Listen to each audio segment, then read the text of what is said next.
The sting of betrayal ripping through your heart at a family party by Lake Okanagan, Kelowna's golden sun mocking my joy. I stood there, pregnant with my second child, ready to share our miracle, when my sister-in-law shoved a plate of smoked salmon under my nose, her eyes glinting with malice. She knew I'm deathly allergic, knew it could kill me and my unborn baby. That moment shattered me, the agony of her hatred slicing deeper than any wound I faced in Afghanistan.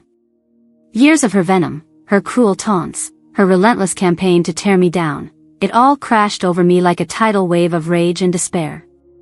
Her plan to destroy me backfired, landing her in jail and a divorce, but the scar of her betrayal burns raw. This is my story of surviving pure evil. The sun sets over Lake Okanagan, casting a warm glow on our cozy Kelowna home, a cedar-clad haven nestled among pines. I'm Emma Thompson, 32, a Canadian veteran who traded the chaos of Afghanistan for a quiet life with my husband, Liam, a 35-year-old environmental engineer who loves sketching the Okanagan Valley's rolling hills. Our 5-year-old son, Noah, is our pride, always begging to hit the ice for hockey practice at the local rink. Life felt like a dream, until my sister-in-law, Rachel, turned it into a nightmare. Rachel, Liam's older sister, lives in Vancouver, a bank clerk with a sharp tongue and sharper envy.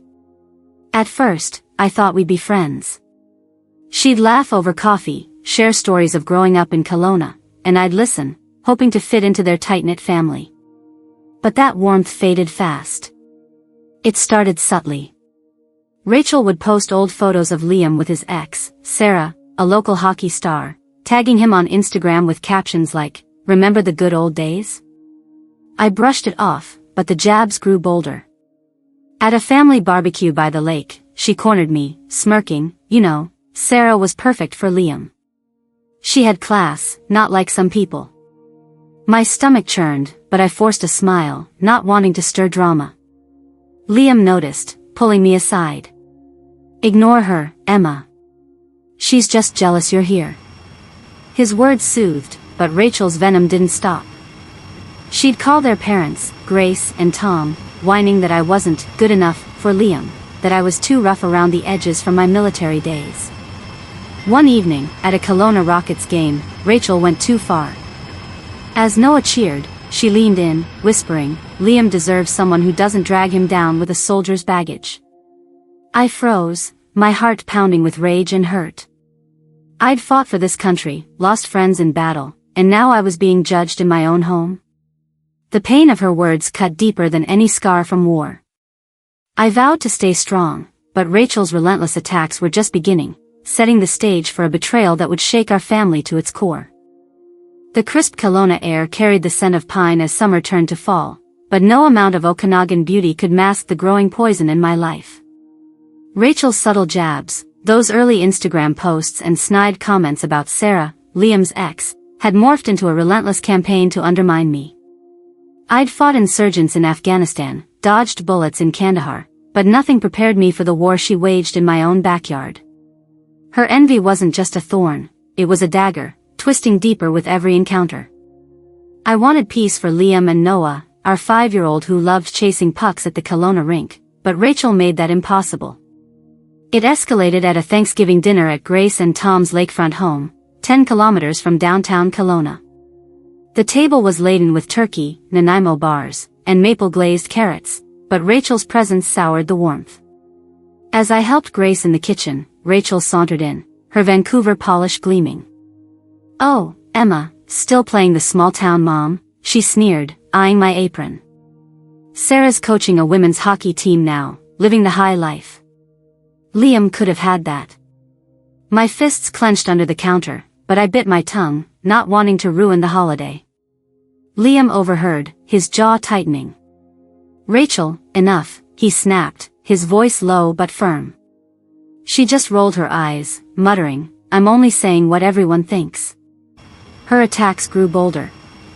At a winter festival by Lake Okanagan, with Noah giggling on a toboggan, Rachel invited Sarah herself to join us. Sarah, all confidence in her Kelowna Rockets jacket, hugged Liam like old times, while Rachel watched me with a smirk.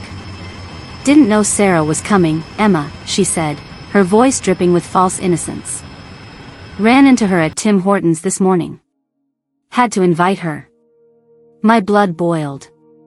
I'd served my country, carried scars from war, yet here I was, humiliated in front of my son and husband.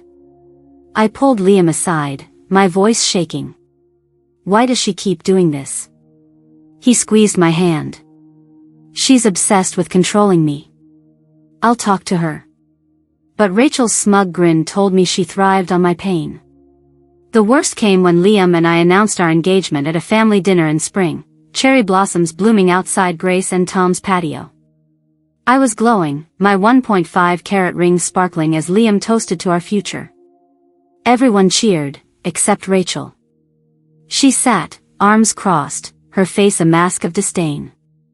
Later, she cornered Liam in the backyard, her voice loud enough for me to hear through the open window. You're making a mistake, Liam. Emma's not one of us. She's a soldier, not a wife. I can find you someone better, like Sarah. My heart shattered, the words cutting deeper than any shrapnel. Liam's voice roared back, she's my choice, Rachel. Back off. I stood frozen, tears stinging my eyes, the weight of her rejection crushing my spirit. Rachel didn't stop. She called Grace and Tom daily, whining that I wasn't Kelowna elite enough, that my military past made me unfit for their family.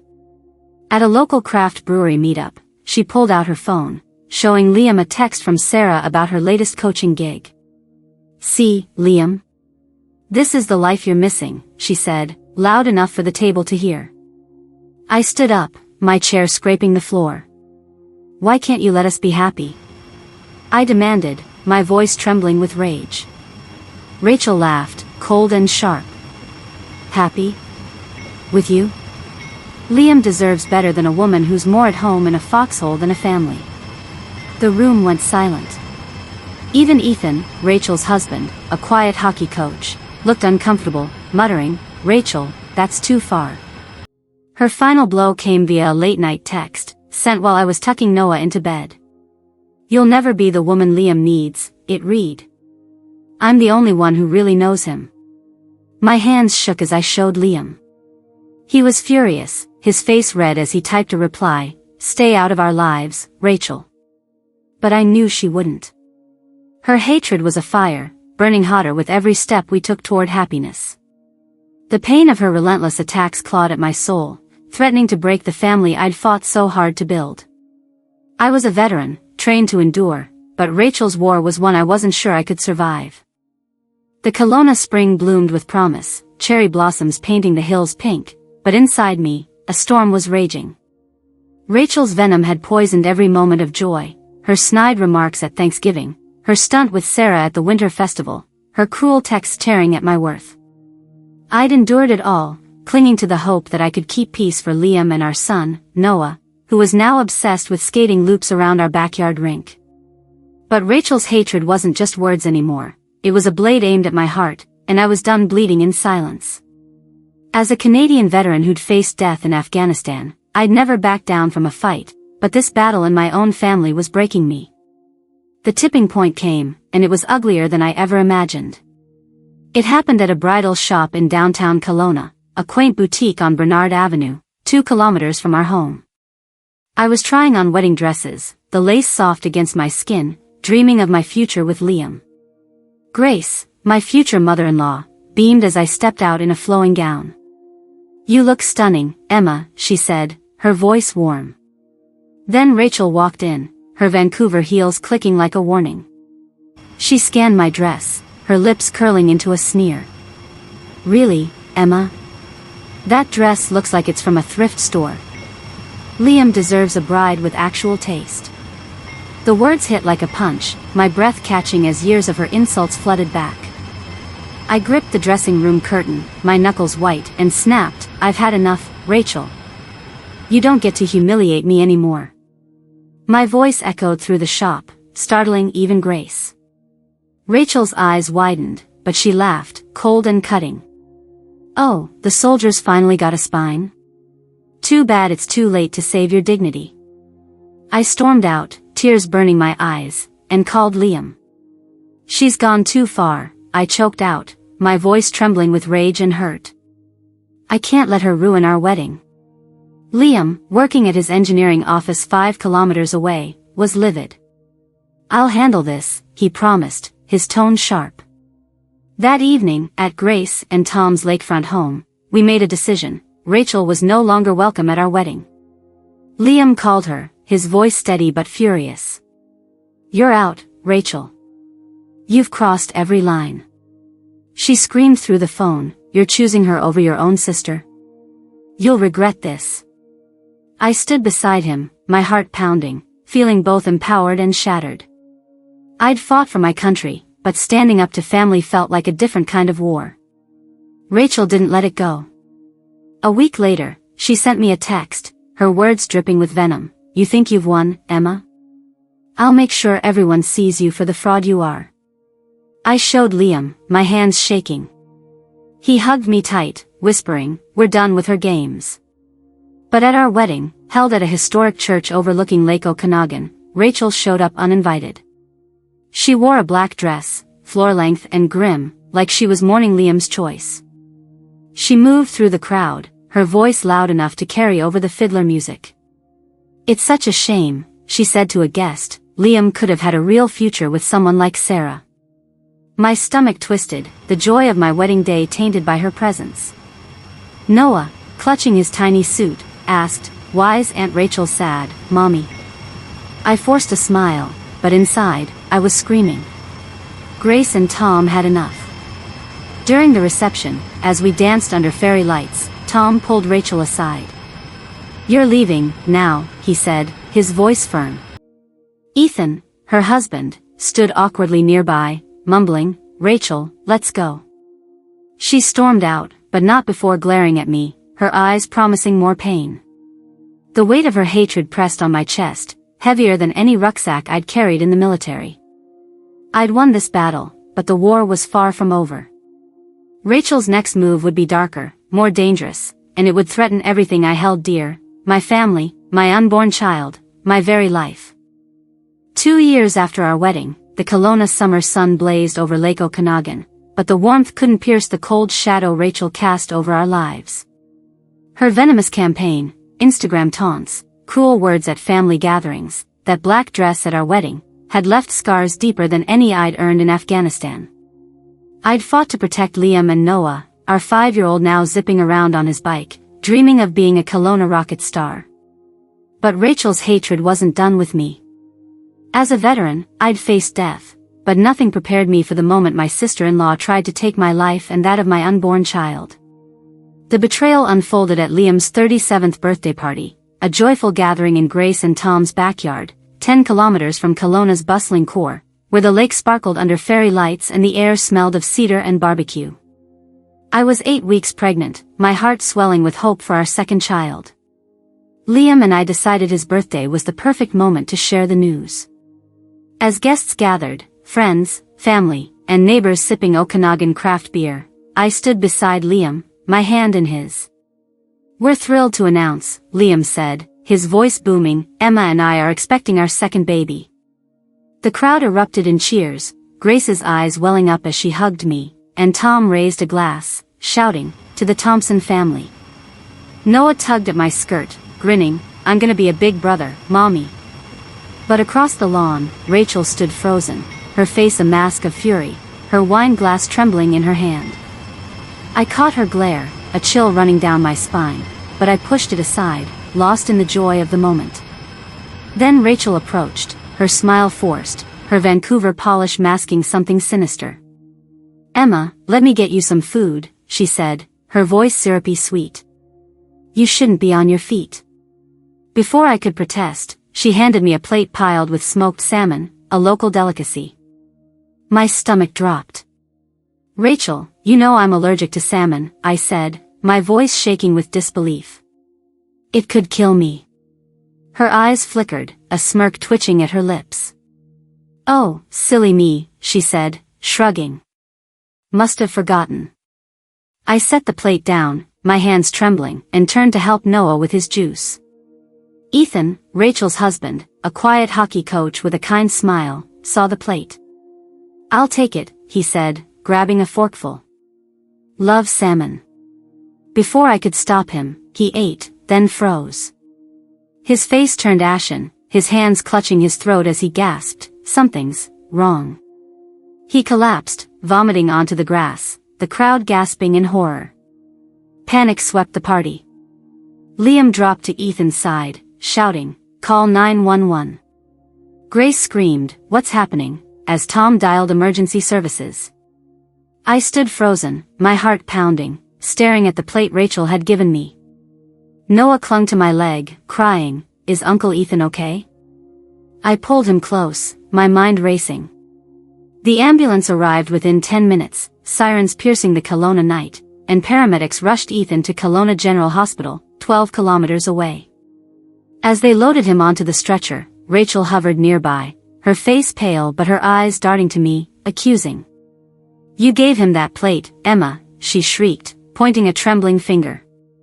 "This is your fault." My blood boiled, rage mixing with terror. "You handed it to me." I shot back, my voice breaking. "You knew about my allergy." At the hospital, doctors confirmed the worst. Ethan had been poisoned, not by salmon, but by a toxic substance laced in the food. The police arrived, their questions sharp and urgent. "Who prepared the plate?" an officer asked, eyeing the crowd.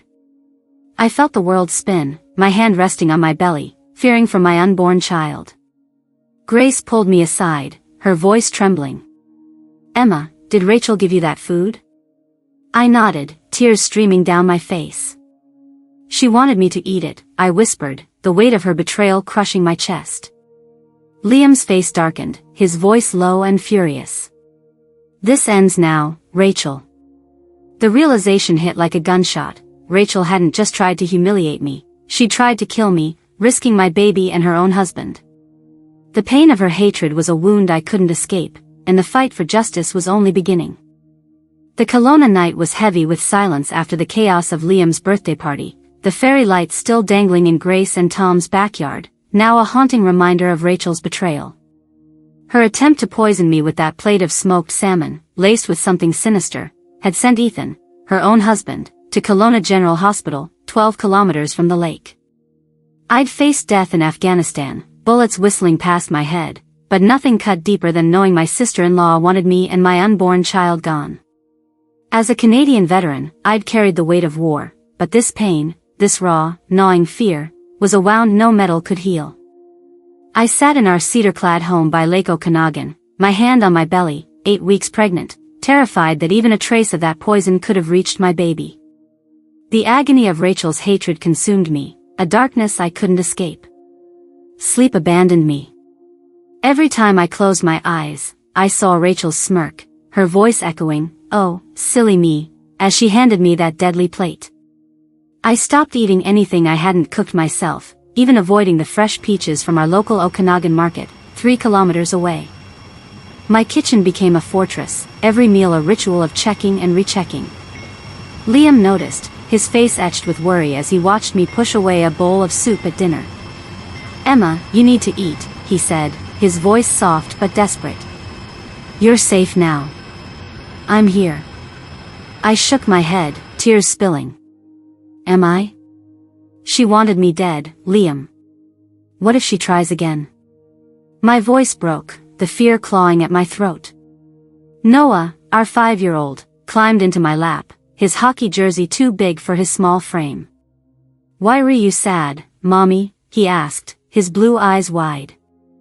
I hugged him tight, whispering, "I'm okay, buddy," but inside, I was shattering. Guilt was a heavier burden. I kept replaying the moment I let Ethan take that plate. He'd been kind, grabbing it with a smile, unaware of the poison meant for me. Now he lay in a hospital bed, fighting for his life. I should have thrown it out, I sobbed to Grace one evening, as we sat on her porch overlooking the lake. "It's my fault he's hurt." Grace squeezed my hand, her voice firm. "No, Emma. This is on Rachel, not you." But the guilt gnawed at me, a relentless ache that twisted every thought. I'd survived war zones, but the idea that I'd unknowingly passed that poison to Ethan felt like a betrayal of my own. I couldn't look at myself in the mirror without seeing failure reflected back. My fear for my unborn child was the deepest cut. Every ultrasound appointment at the clinic, a 15-minute drive from our home, was a battle against panic. The technician's wand glided over my belly, and I held my breath, praying for a heartbeat. Everything looks good, the doctor said, but I couldn't trust it. What if the poison had lingered, invisible, threatening my baby? I started waking at 3 a.m., pacing our living room, the moon glinting off Lake Okanagan outside. Liam found me one night, curled up on the couch, sobbing.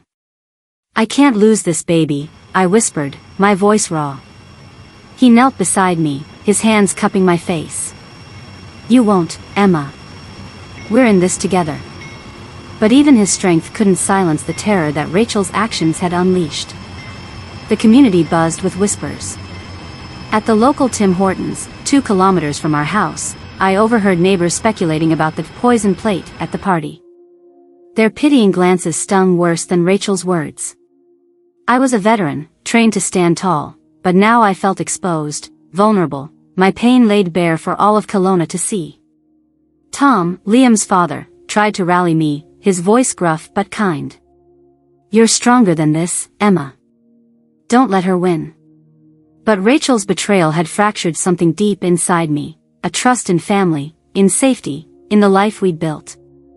The police were still investigating, their questions circling like vultures, but I knew the truth: Rachel's hatred had almost destroyed us. As I sat by Noah's bed, watching him sleep, I vowed to protect my family, no matter the cost. But the scars of that night were raw, and the fight was far from over. The Kelowna dawn broke over Lake Okanagan, its calm waters a cruel contrast to the storm raging inside me. Rachel's attempt to poison me at Liam's birthday party, with that plate of smoked salmon laced with something deadly, had left Ethan fighting for his life in Kelowna General Hospital, 12 kilometers from Grace and Tom's backyard. I was 8 weeks pregnant, haunted by fear for my unborn child, my nights sleepless, my trust in family shattered. As a Canadian veteran who'd stared down death in Afghanistan, I thought I knew fear, but Rachel's betrayal carved a wound deeper than any bullet. Her venom had nearly destroyed us, and I was drowning in guilt for letting Ethan take that plate. But the truth was about to surface, a revelation so damning it would expose Rachel's evil to the world and bring her the justice she deserved. It started with a desperate hope. Grace, her face pale with worry, remembered the security cameras around their lakefront home, installed after a break-in 2 summers ago. "We might have footage from the party," she said, her voice trembling as we gathered in their living room, 10 kilometers from Kelowna's core. Liam's eyes lit with determination. "Let's check it now," he said, grabbing his phone to access the camera app.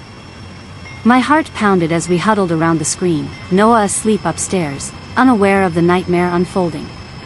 The footage was crystal clear: Rachel, in her tailored Vancouver blazer, slipping something from her purse into the salmon plate in the kitchen, her movements deliberate, her glance darting to ensure no one saw. She then carried it straight to me, her smile a mask of deceit. My breath caught, rage and horror colliding. "She planned this," I whispered, my voice breaking. "She wanted me dead." Liam's face was a storm of fury. "How could my sister do this?" he roared, slamming his fist on the coffee table. Grace clutched Tom's arm, tears streaming. "She's our daughter, but this is unforgivable," Tom said, his voice gruff with disbelief. I felt the weight of their shock, my own pain mirrored in their eyes. We called the Kelowna RCMP, and within an hour, 2 officers arrived at Grace and Tom's home, their boots heavy on the cedar deck. They reviewed the footage, their faces grim. "This is attempted harm," one officer said, his tone clipped. "We'll need to bring Rachel in for questioning." My heart raced, a mix of relief and dread. Justice was coming, but the truth was a blade, cutting through the last threads of family trust. The police found Rachel at her Vancouver condo, 400 kilometers away, and brought her to the Kelowna detachment for questioning. She crumbled under pressure, her polished facade cracking. "I didn't mean to hurt anyone," she sobbed, according to the officer's report. "I was pregnant too, and Emma stole my moment at the party. I just wanted her in the hospital, not dead." Her words hit like a slap, her jealousy laid bare.